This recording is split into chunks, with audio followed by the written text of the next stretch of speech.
everyone. I am Melissa Forziat. I'm a keynote speaker and the host of this Daisy Jones and the Six Rewatch podcast. Now, when I speak, my topic is something I call Take the Doughnut, which is just another way to say Carpe Diem. And it's all about going after the things that you want in life.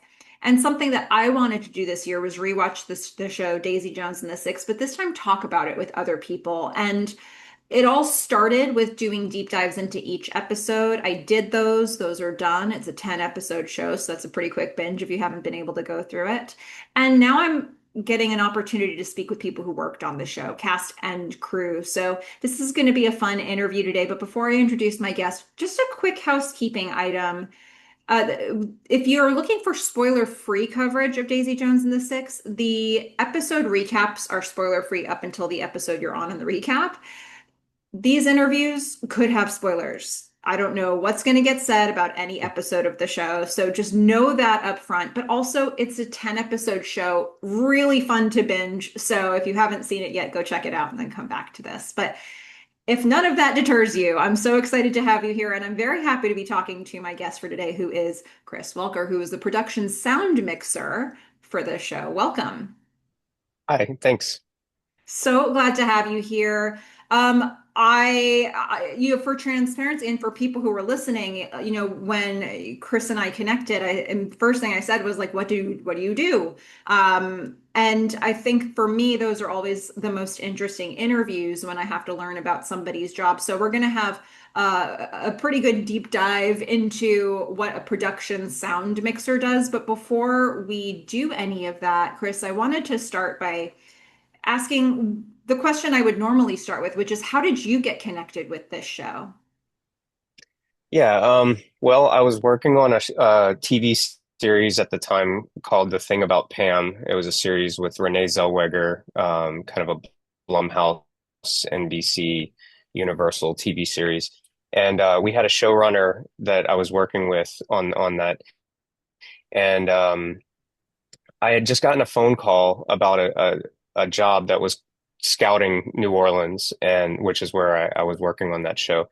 And I went to her. I looked up the show on IMDb, as I was getting this phone call and trying to figure out, learn something about it. And I saw this woman's name was attached to it, and she was sitting about 10 feet away from me at the time. So I was like, well, naturally, let me go talk to her and see what she knows about it. And she was like, "Oh yeah, I was working on that, and then the pandemic happened, and the show kind of went down for a period of time, and then this other show that we're on now kind of started up, and so I ended up kind of going in this direction." And I was like, "Well, I just got this phone call. I guess they're coming to New Orleans to shoot the last three episodes of the series, and I'm going to be considered for it." And she said, "Let me make a phone call or an email and and recommend you." So she did, and then next thing I know, I kind of got through a little bit quicker in terms of having somebody vouching for me that had experience with working with me at the moment. And so there's a man named Mike Nelson who he was the one who initially called me and told me, just some vague things about the show and what they were hoping to do, and trying to feel out if that was anything that was within my wheelhouse. And when he started talking about it initially, he was saying it's a big music project and there's going to be a lot of big performances and things like that. And so I had previously worked on a few other big music based movies. Like I did a show called The Dirt. It was like a Netflix movie about Motley Crue. And I had worked on Bill and Ted Face the Music, which had a bunch of music stuff as well, and some other projects. And so I was able to, I think, convey with confidence that I could handle what they were trying to do on this. And yeah, and also there was a woman who was a location scout. Her name's Batu, and she was the one that initially, when she was showing Mike Nelson and all the people that came to do the scouts and everything, showing them around, they were probably asking like, well, can you recommend different people for the different roles? And she said, "Oh, well, you have to call Chris." And so. So Yeah. interesting. Some good sleuth work on your part, but also some fortuitous things like having Mhm. somebody right next to you who had Yeah. those connections to the show. So it definitely seems like you were on the right track with this. Now, as the production sound mixer for this show, what does your job entail? What do you do on a show like this? So on a typical movie, just like a drama or a comedy or something like that, my job is I'm the department head of the production sound team. I have a crew of typically two other people, a boom operator and a utility sound technician, and so the three of us are pretty much in charge of recording all the dialogue performances for a movie, anything that happens on set. So anytime actors are speaking and any of the sounds that can be captured while you're on location, um, those are the things that we primarily focus on. But when you're working on a show that has that, but also has a big music element, our job gets a lot more tricky, and it's a bigger responsibility. In this particular case, well, like I'll say it this way: in most cases with a music project, you're usually dealing with actors and they're acting like they're musicians. And so a lot of times our job is to, all the things that we just mentioned, but also to basically play the music back into a space where they're performing, and they're typically lip syncing, and they learn how to look like they're playing the instrument, convincingly enough. But in this particular project, that was one of the first questions I asked is, are any of these actors actual musicians? And I was told, well, some of them are, and the ones that, maybe weren't as strong as of musicians at first have been learning, and and they're very good, according to them. And I'm thinking to myself, well, I'm a musician. I've been playing music for my whole life, so the idea that you could just be convincing as a musician in a period of like, what is it, like 30 days before you start shooting? How long are we talking about that they've been working at this? And he said, well, actually, we've benefited from the fact that the pandemic, we got started and we did this extensive band camp, and they've been really like learning how to play all these instruments. And Riley, she's actually a very great singer. And and then we got shut down by COVID, and they basically got an additional year of practice learning how to play these songs and actually play these instruments. And so I was like, oh, okay, that's, I still was a little skeptical, thinking, well, I'll believe it when I hear it, but I like the challenge of this, and let's do it. Let's so the focus on this particular project became less about music playback, and it was really more a mix of music playback and actual live performance capture. And I think that's what really sort of differentiates this from any project that I had done before that.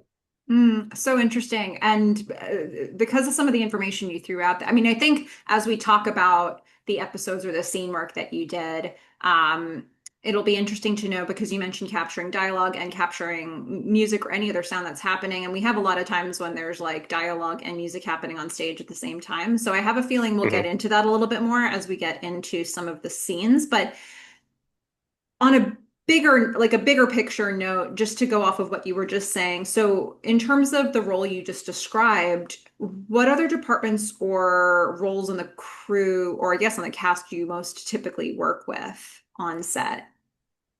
Well, so because of the fact that we're typically recording dialogue from actors, that's kind of our primary focus most of the time. Um, the ways that we do that are either through like our boom operator will hold he's the guy or woman that is holding that pole above their head and has the microphone that's just kind of floating, just outside of the camera.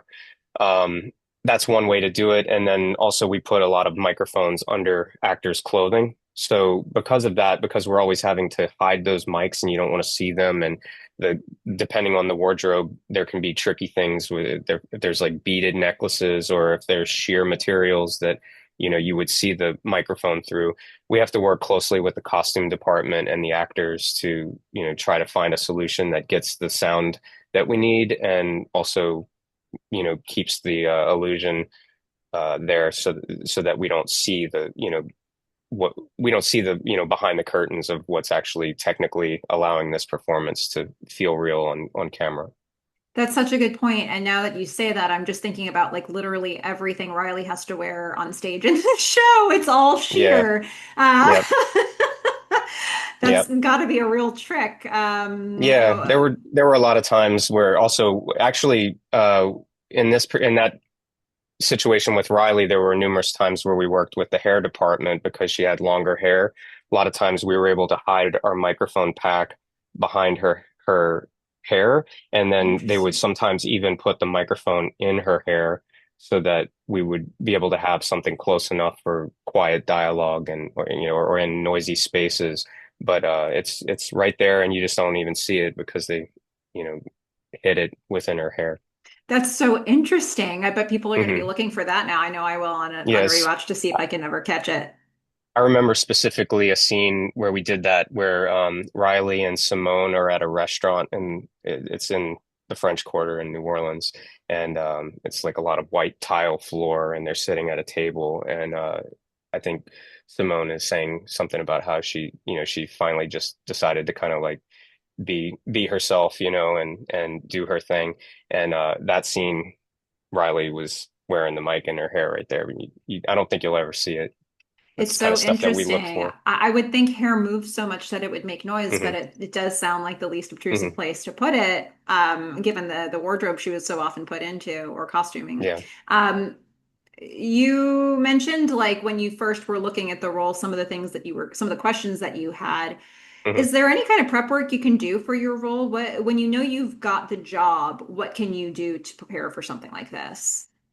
Yeah, this one had a lot for me to kind of manage, because the portion that we were doing, throughout the series, I didn't have the benefit of seeing any of that previous stuff that was done on the show either.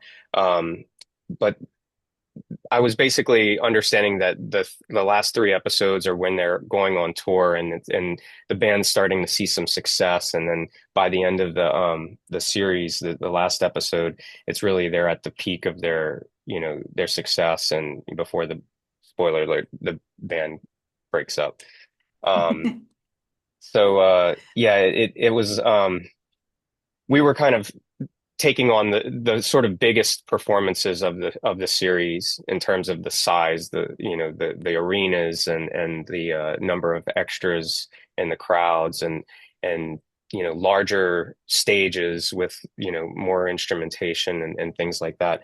So because of that, and because of the distance that we as a crew have to be away from all that stuff in order to not be in the shots, I spent a lot of time with my crew working up a solution that was based on network audio, and basically like the Ethernet cables that you have in the back of your wireless router. I've worked up a way to use just a single cable like that ran 350 feet away, and transmitted and received all of the various microphones and feeds that are going to PA speakers and things like that, so that all that technical stuff is happening in prep. And then when we show up to the location, if we did everything correctly, then you just plug that one little network cable into the system, and everything just does what it's all the signals are coming and going the way that they're intended. So it was a lot of like planning in terms of technically trying to build a system that would do all the things that everybody had expressed they were looking to have us do for the project. Hmm. So yeah, it was a pretty big job in that sense. And once we when we really got into it and it was actually working well, I realized that this was like a big change for me in terms of how I approach music shows. Because once this worked, and we saw how that early planning would allow for a lot of ability to kind of flex in the moment, and to be able to provide anything and everything as things change on set. Because things sometimes people say we think that we want to approach a scene a particular way. Like maybe they'll say this will be music playback. We're going to have the actors pantomime to this one, and then they start to frame the cameras up and looking at the shots and things, and they start talking to the actors who are maybe feeling confident enough that they say, actually, I think I want to sing this one. And so then, to switch from a situation where it's going to be like music video style playback to now actually we're recording everything. That's a big change for us. So we just basically had to take this approach of like we would be prepared to do anything and everything at all times. And so yeah, Yeah. it's been a good thing, but it's daunting at first, especially when I've never done anything to that level before this project. Mm. One of the things that's really striking me as I do these interviews is that pretty much every single person who works on this project is looking at the job through their own lens, the final Hmm. product through their own lens, and they're adding information, they're making decisions that are going to impact the tone of the show. And you're making decisions along the way that impact the sound that we hear, but also the sound that the actors are hearing.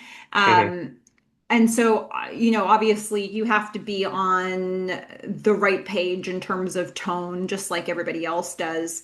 So, how much direction were you given for what that needed to be, or how much were your decisions helping to shape it?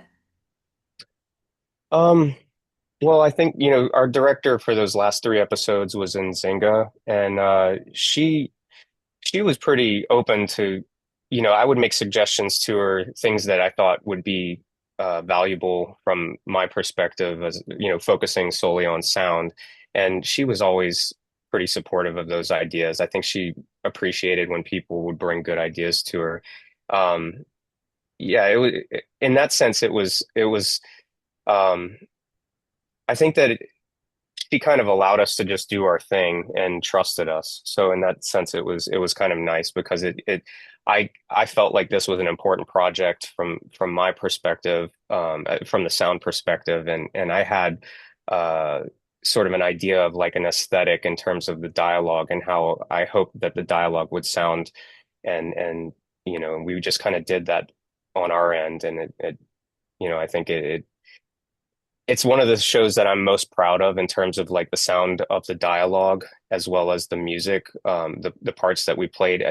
In terms of the music stuff, I think one of the things that stands out to me is I never really felt like it came across as if the actors weren't performing on stage. Like so many projects you watch, and it feels like they're talking and they're doing all this stuff leading up to a musical moment, and then it feels like somebody off camera like hit space bar, and then now you're like in this music thing that feels very like sonically different than everything that led up to that point. And so I feel like we gave the post-production team and the actors all the things to help support their performance in a way that made all that feel very seamless. Mm. I want to look a bit at especially the last episode. So your team recorded, like you said, dialogue and musical performances for the last three episodes and portions of the others. But you all specifically won an Emmy for your work on Mhm. episode 10. Congratulations, amazing Thanks. work. Yeah. So when you think about to you, what makes episode 10 Emmy worthy? Um, I think episode 10, like I guess I said earlier, it really feels like it's the moment in the story where the band is at the height of their success. And really like there are a lot of great musical moments throughout the series. But that particular episode, it cuts away, it starts as a musical performance. It cuts away and then goes into like these dramatic dialogue moments between the band, and then it comes back to the musical performance at that same Soldier Field stadium. And then it cuts, it just keeps coming back to that same big performance. And then you see all the background, like they did some VFX work to kind of turn what was, I think, probably closer to 100 actual people into what feels like many thousands of people in this, stadium. And and so I think that the post-production and production sound trickery that was done to kind of make that feel real. I think all those things like kind of just made it to where it seemed like it was the obvious choice that that would be for a sound uh, consideration. That was probably the thing that made that episode the front runner. I love it. I mean, it's an amazing episode. And I also want to highlight something that you have mentioned in a couple of your answers here. The seamlessness of the transition between not only the dialogue and the music, but the scenes that have dialogue and the scenes that have music. I Hmm. think one of the things that I think about this show is that the music feels like part of the conversation that's happening between these characters. Yeah, And if it felt stilted, that would be weird. I think that would be especially disruptive for the story they're trying to tell, especially between Billy and Daisy. yeah, So, your work obviously has to be really important here, and you had a lot of scene transitions to manage in yeah. that 10th episode. So, incredible. So, you've mentioned it a little bit, but I'd like to get into this a little bit more. So the actors were actually performing music during these Hmm. scenes, and whether or not, what version of when they were singing and performing was actually used in the final show that we see is, it could be variable between different episodes, but when they were there on set, they were performing live is my understanding, and it's what you've been saying here. So, tell us about some of the things that your team is doing to accommodate this. I know you've mentioned it a little bit, but this is a great time to get into the weeds Yeah. and really look at the technical side of this. Yeah, so first of all, like all those microphones that were on set and all the instruments that they were playing were fully functional microphones and instruments. We had, and also part of our prep, going back to an earlier question you asked, a big part of our prep was when we were understanding that our job would be very much about recording performances that were happening in the moment. It's like, well, these instruments as much as the actors part in it, it's the instruments too. These are vintage microphones and instruments, so who's in charge of dealing with that stuff and making sure that that stuff works and setting that up? Is that my team? Do I have to bring in people to do that? And they Frankie Pine and Mike Nelson, who I mentioned earlier, they let me know that they had a guy named Danny Rowe who was part of the art department, like the props department, and he's specifically there working only on the instruments and the amplifiers and things like that. So we kind of worked with him to kind of understand what is the idea of where all the mics are going to be, what are the mics that we're going to be using. Once we kind of had that layout figured out, then we kind of had all that technical stuff that I was talking about with the networked audio. We just knew, okay, well, channel one is going to be this for the drums. Channel two, channel 1 through 8 will be drum mics. Channel, 9 through whatever will be some combination of guitar mics and amps and direct lines from the guitars and the keyboards and stuff like that. And so we had to get all that stuff sorted out. And then the other thing is, because these are huge arenas that they're performing in, and it's a period show, the question of, well, how do we make sure that the actors can hear the playback if they're going to be performing the playback, or can hear each other if they're going to be, if it's going to be a situation where they need to hear something that somebody across the stage is playing. So usually in a big performance like that, you would use floor monitors, and finding functional floor monitors from the 70s, we looked into that to figure out, well, how do we get period appropriate speakers to put out on the stage? And the solution that we came up with was something that I had done on that Motley Crue movie, where we basically had these shells built out of wood, had an art department person basically build these period looking speaker shells. And then we put my modern monitors inside of those, and we actually ended up having a company build these for us to be able to do Mm. that. And so then we had that to where the actors could hear themselves and could hear, and also like the director or the first AD would be able to talk through a microphone, and that could go through those speakers so that they could communicate to the actors and say, hey, let's do this, or like start at this part, or things like that. Um, I have a music playback person that's part of my crew. His name's Ryan Ferris, and he's my boom operator, and he's also my music playback person. So we had to bring in additional people to basically hand over the role of boom operator to so that he could do the music playback stuff. And he would work with the actors to make sure that they have enough volume of whatever it is that they need to hear in their particular monitor. He would make sure that the signals that were coming in from Danny Rose microphones and instruments were all coming to me, and and we would make sure everything's coming on the right channel and labeled properly and stuff like that.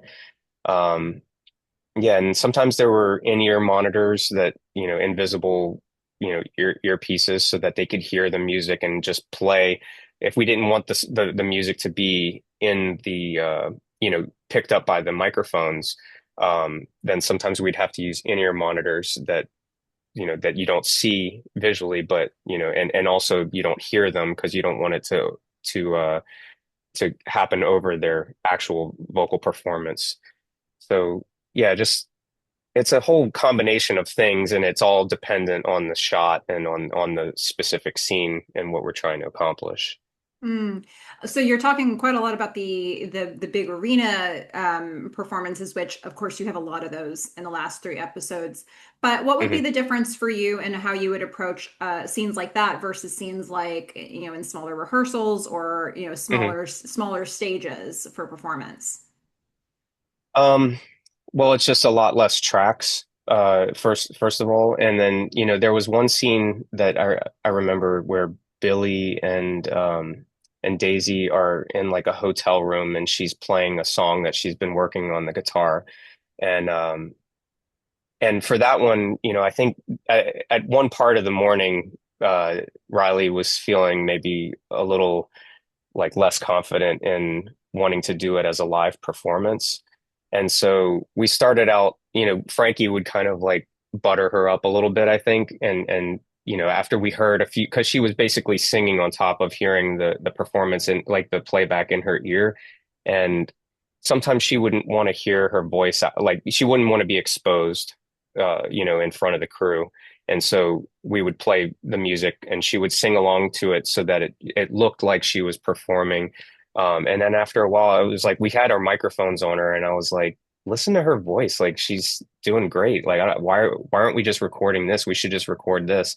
And so there was in that particular moment, I remember during lunch, we ended up recording her actually in that space playing that song so that we had that and then we used that recording as the playback for her to be able to pantomime with and when the crew was around. So it's doing something like that with a group of the whole band might not have been as realistic or um I'm also thinking about the scene. There's a scene where she's playing piano at the hotel when Camilla finally comes to her, and she was actually playing that on the piano and singing. Um, so yeah, then it becomes more about you know capturing the performance and less about the you know, whether if we have to do earplugs or in-ear monitors or speakers and things like that. Hmm. Just a little bit more intimate, I think, in those moments and trying to make it feel more intimate for the audience. Yeah, and that effect definitely comes across. And I love the example that you gave, particularly with the song that she's singing to Billy, Hmm. because I actually think Riley's discomfort works for the scene. Hmm. Like I think it's Yeah, a very intimate song to be singing directly to the person you probably wrote it about. right. And I think whatever feelings she might have had that sort of like it sounds like it was variable during the day. It probably Hmm. works for the energy she brought to the scene itself.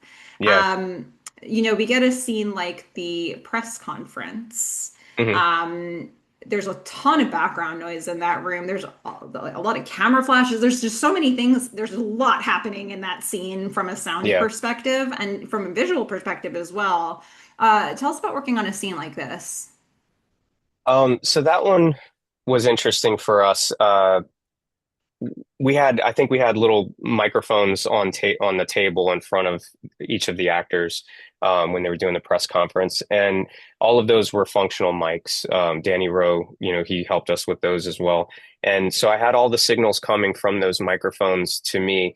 And, like the thing that I'm thinking about, and my crew is trying to help me out with in that kind of moment is it's like there are a couple places where the sound could come from in a particular situation.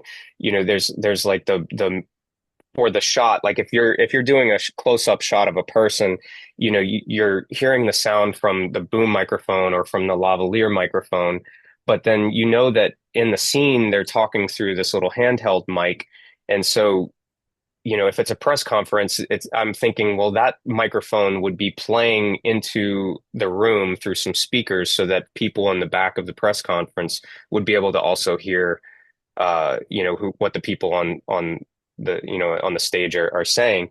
And so to make it feel a little bit more real, I got this idea of taking all those feeds from those microphones and routing them to a speaker, an actual PA speaker. And because we were at a real hotel and we had a lot of space, I put that real speaker in a room that nobody was in.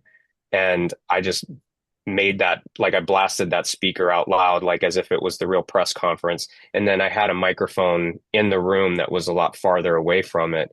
And so doing something like that is a little bit outside of the box, I think, for us. But what it does for the post-production people is it gives them something that's very real, as that the actors are talking into that microphone. And if she leans close into the mic and says something loud, you want to hear it get loud in the room through the speaker, not just from her voice.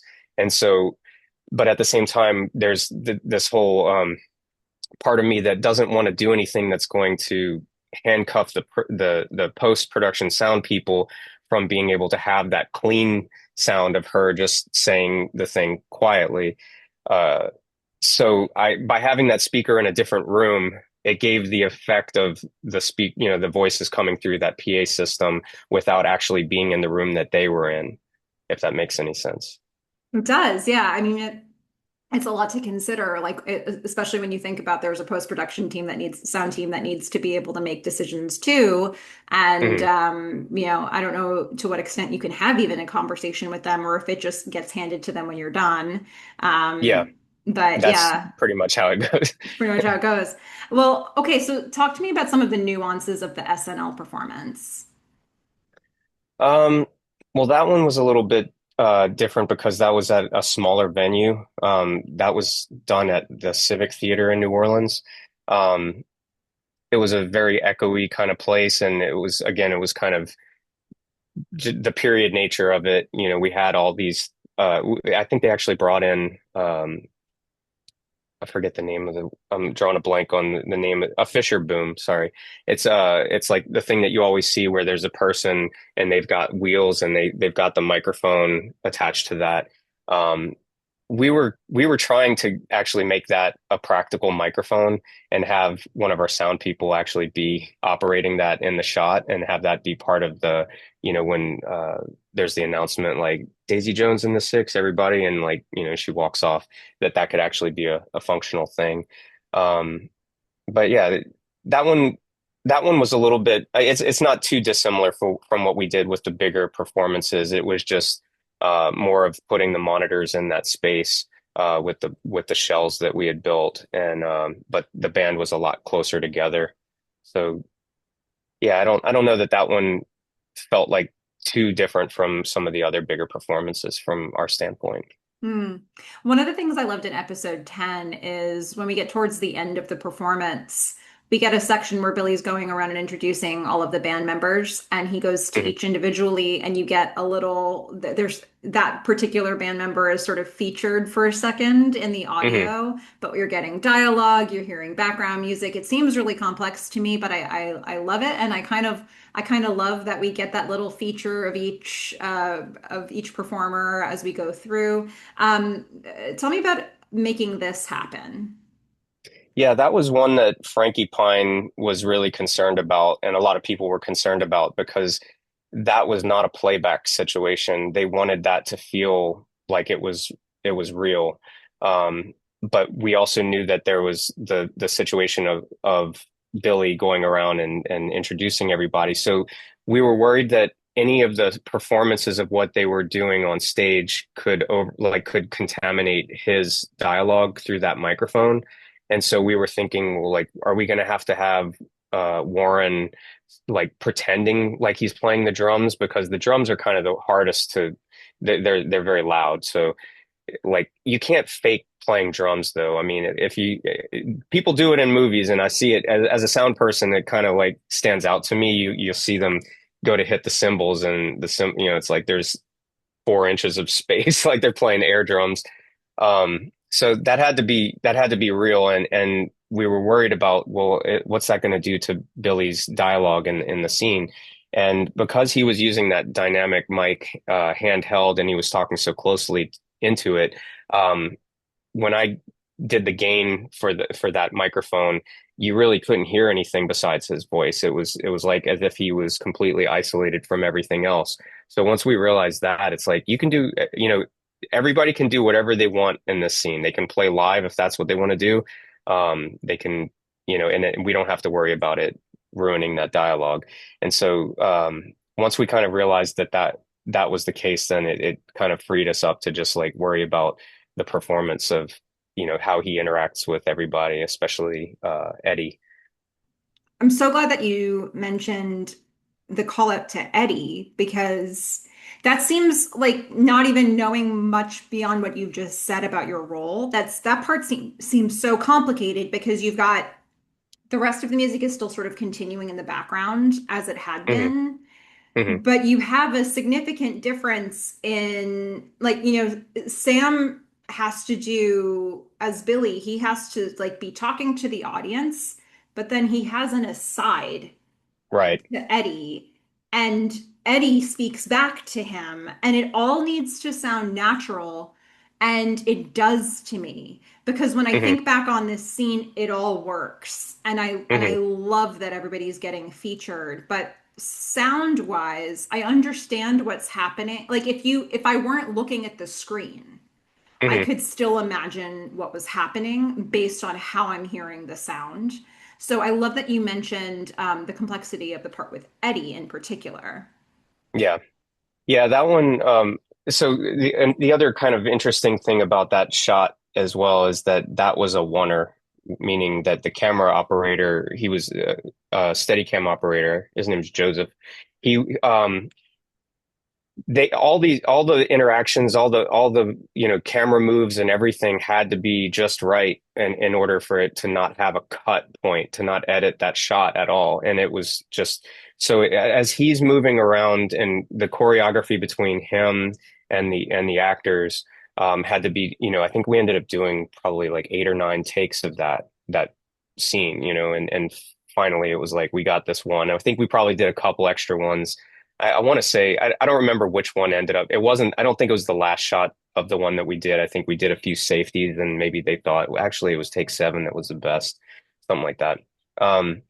But yeah, to get that the movement on that stage. What I was really happy about is our post-production sound team did such a cool job at taking the tracks of each of those instruments and really making it feel when you're listening to that scene happen. It really feels like you're, as an audience member, you're traveling along with Billy. Like you hear as he gets closer to the keyboards, you hear the sound of the keyboard get louder. When he goes over to his brother, who's on the other side of the stage playing guitar, you hear the sound of the guitar amps kind of get bigger, and so yeah, it all kind of plays together. But then, of course, when Billy he's talking into the microphone to the audience and making these announcements of who each person in the band is, and then when he goes to talk to Eddie, it's he doesn't have the microphone there anymore, and I think from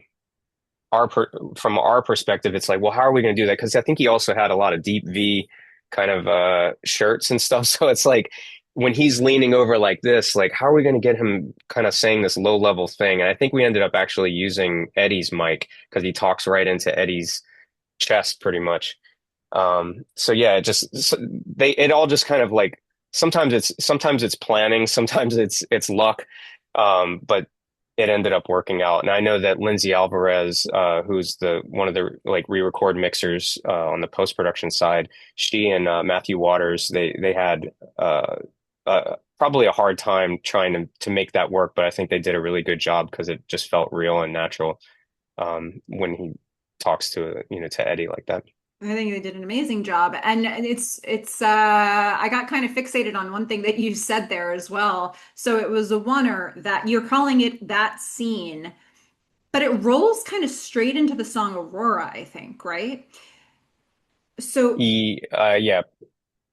was all of that one scene, or did you somehow find a way to separate that bit with the dialogue, which was complex for its own reasons, from the song that came immediately after that?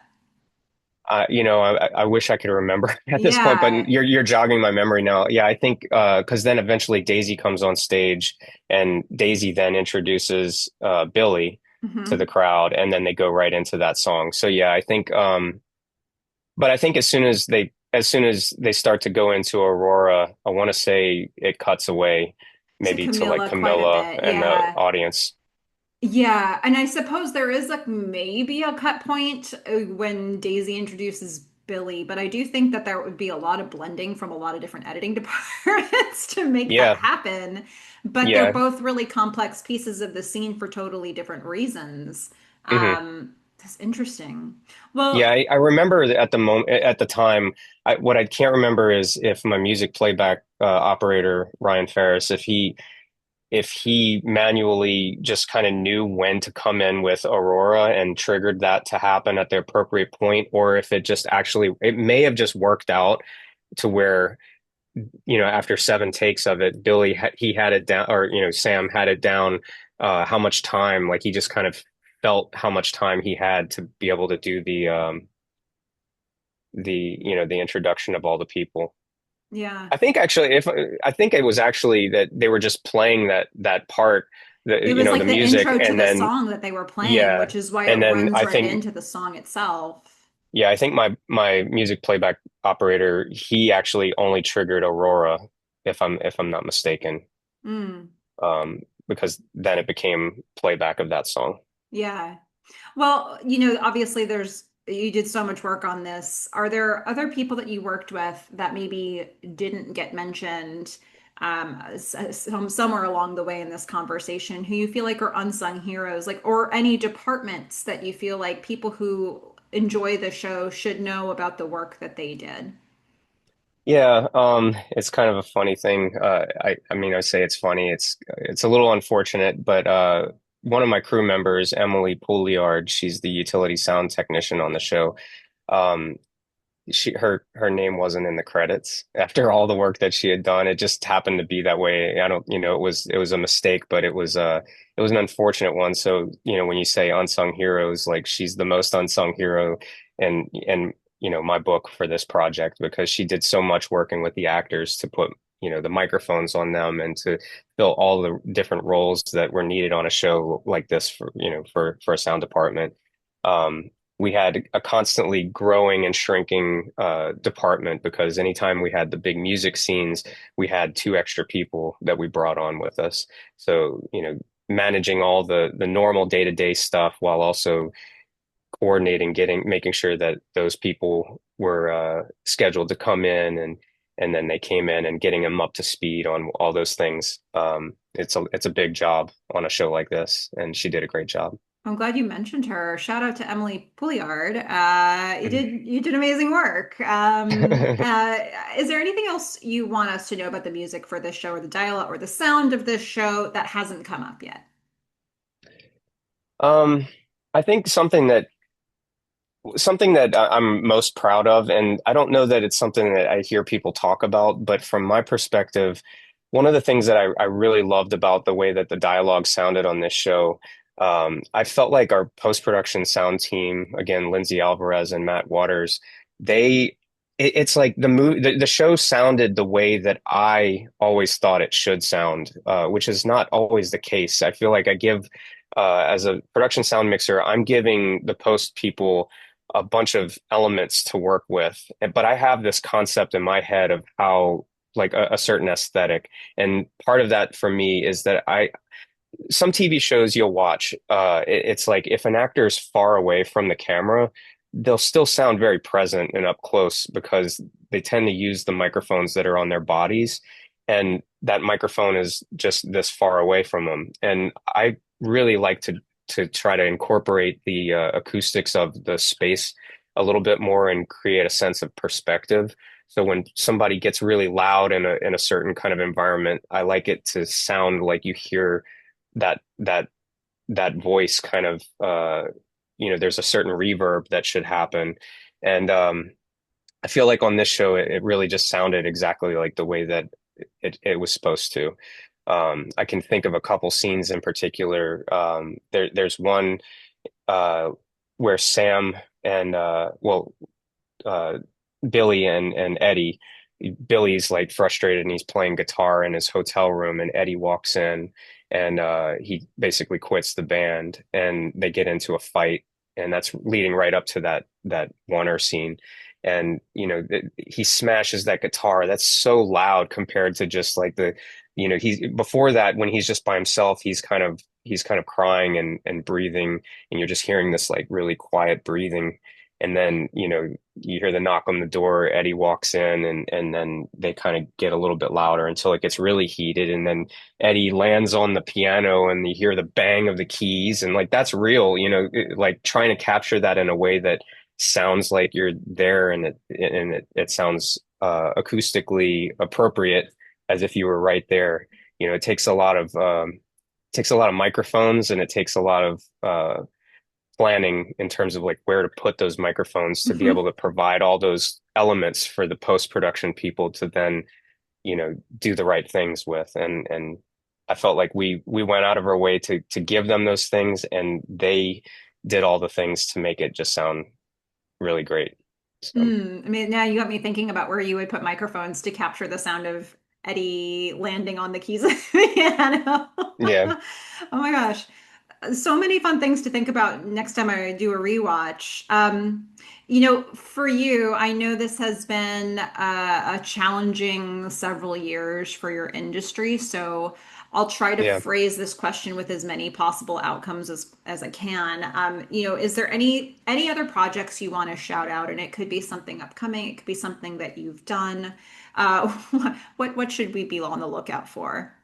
Yeah, well, I guess one of the things that Daisy Jones and the Six did for me and my crew is it really showcased. Well, first of all, winning an Emmy for a show, and especially a show that's so heavily based in music, put us at like a really great spot when a director, Ryan Coogler, was coming to New Orleans to shoot his movie Sinners, and that is a big music project. There was a lot of blues music and stuff like that that happens in that project, and so it really gave me the opportunity to go after that job and be considered for it. And so we ended up doing that one, and that's been doing phenomenally. So I'm really excited about this year in terms of like the projects that we've done kind of like last year around this time. We did Sinners, and then in the next, I guess in a couple weeks, Spinal Tap 2 will be coming out, and we got to work on that, another big music project. And it's like one thing has led to the next, and in terms of you know the scale of these music projects, and how we're able to take what we learned from one and apply it to the next and build upon that, and then incorporate the new challenges that the next project has. So yeah, we've had an exciting couple years, even though it's been kind of a slower time for a lot of the people in the industry.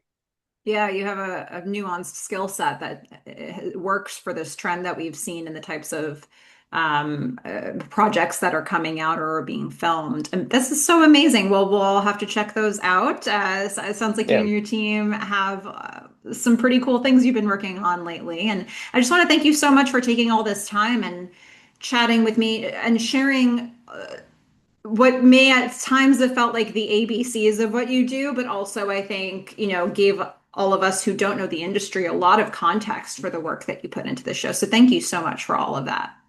Sure, yeah. Thanks for talking to me about it. It's cool to kind of open people up to thinking about, it's best when you don't think about it, but after you've seen it, one or two times, then maybe the third time you watch it, watch it through the lens of, what each of these people interviewing has said about their experience. And yeah, it makes you see things a little bit differently in a kind of fun and interesting way. So I appreciate it. It absolutely does. And to everybody who is watching this, I hope you'll go back and do a rewatch with all this in mind. And thank you for watching this interview and go out there. Don't be the muse, be the somebody. Bye, everyone. Bye.